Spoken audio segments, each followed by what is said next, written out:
Hey everyone, I was just noticing, man, my hair is really getting long. Anyway, let's get to today's video.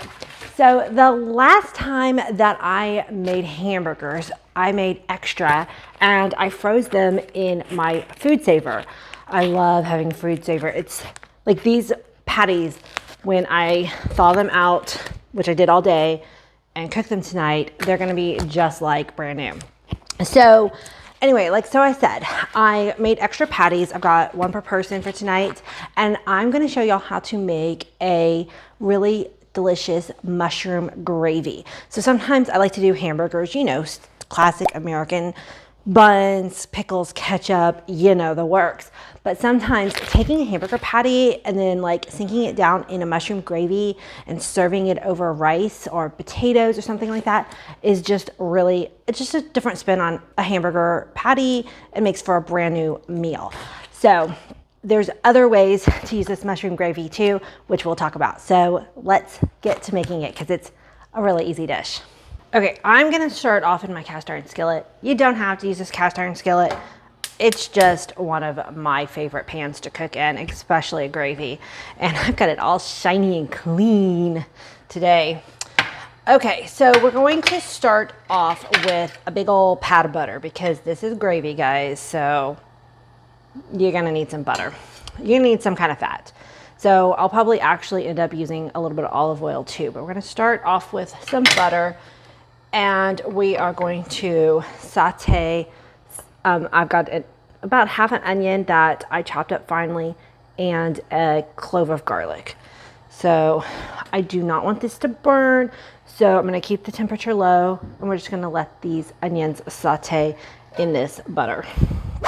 Okay, so I've given these onions just a couple minutes to get started. They're definitely not all the way done yet, but I just wanted to give them a little bit of a head start before we add in our mushrooms. I can see I got my Instapot behind me. I'm gonna make some rice to go with this dish. Okay, if you're not a big fan of onions, you can leave it out and just do the mushroom base. Now, the reason why I'm adding onions is because I'm trying to get some flavor. Gravy is fat, flour, and flavor. Fat, flour, flavor. Oh, 3 F's. I didn't even think about that. If I was making these hamburger patties fresh, you know, all the little bits of meat that are in the bottom of your skillet, that's what you would use as the major flavor component of your gravy. But since I am making a gravy without any meat flavor bits, I'm trying to create some other flavor components to make this gravy delicious. Now, when you are chopping up those mushrooms, chop them up really fine, and you want a big quantity of them for a mushroom gravy, obviously. And make sure that you don't run them under water. Mushrooms are like little sponges and they will just soak up that water. And then when you go to cook it, it'll release out and make not a pleasant experience. But like I said, they are sponges, and so they are going to soak up all of that butter that we put in. And so we are gonna have to add some more fat before we continue on. So I had it down kind of medium low while the onions were going because I didn't want that garlic especially to burn. But now I'm cranking it up a little bit more because the mushrooms will protect the onions, and if I get a little bit of caramelization on the bottom of the skillet, then that will just add to our flavor that I'm talking about. I'm gonna let these cook down before we go on to the next step.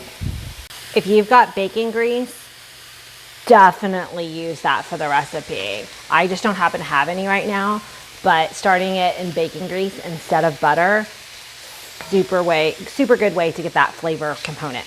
Okay, now this again is optional, but if you have some sherry or maybe a little bit of red wine, to go ahead and deglaze the skillet with just a splash. Again, that's gonna give us some more flavor, but this is optional. You don't have to use that. I am also going to salt and put some pepper. Oh, that sherry hitting it just smells so good. I only recently started cooking with sherry this last year, and I'm so glad I finally just picked up a bottle. This one bottle has lasted me several months because usually when you're cooking dishes like this, you just need a splash to deglaze the skillet and you're good. Okay, so there is some moisture here. Let me show you. There's some moisture here in the skillet, but I'm gonna go ahead and add a little bit more flour. I'm gonna go ahead and add a little bit more oil. Oh, okay, so this one's olive oil. So because when I add my flour, I need it to like have something to soak up into. So basically you want kind of equal amounts flour and fat. So I'm just going to sprinkle this flour down, and now what we're going to do is get that flour all wet. We don't want it to have any solid white parts anymore. So let me show you again. And if you're nervous at this point, go ahead and put your skillet down to low because you don't want the flour to burn. The cast iron skillet actually kind of protects you a little bit at this point because it's so thick. Okay, so now we got this gloppy mess. There's no white chunks of flour left, and that's exactly what we want. And now we're going to add some beef broth. If I was making this for chicken, because this mushroom gravy would be amazing on chicken too, then of course I would use chicken broth. So I'm just gonna use a couple tablespoons at a time because what I want to do is now work this broth and the flour together, and it'll slowly kind of thicken up into a paste. And this is why I don't need a recipe, because I'm just cooking as I go and kind of working it. And if you make too much, that's a really nice problem to have, because dumping this into like a vegetable soup is a really good way to add flavor to a vegetable soup. So too much gravy is never a bad thing.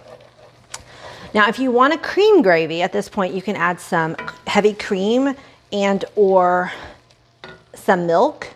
But if you just want a brown gravy, then just stick with your broth.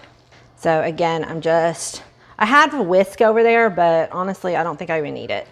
So I'm just gonna keep adding. You want it to be looser at first, because then as it cooks, the flour will continue to thicken up. Like this is still a little too thick, because as it cooks, it's gonna keep thickening up. So I'm gonna go ahead and add, this only had maybe a cup and a half in it. And then we are going to add some more salt and pepper. Well, first we'll taste it, because I did already add some salt and pepper. So we're gonna taste this here in a second. Nice, beautiful, glossy brown gravy. Smells amazing. And just pouring this over the chicken. I'm gonna cook the patties. That's how I'm gonna warm them back up. Otherwise, like I said, if you'd use chicken broth, it'd be a little bit lighter brown. But using that and pouring this over some chicken breast, it's just a nice sauce to know how to cook. I've got it down on low now. Let's give it a taste, because I'll probably need a little bit more salt.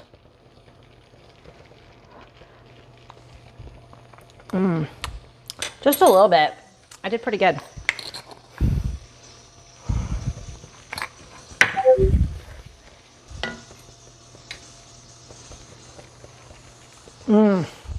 Perfect. Well, I hope you enjoyed watching this video. If you did, make sure that you hit that subscribe button and follow me for really simple homemade cooking. Thanks, guys.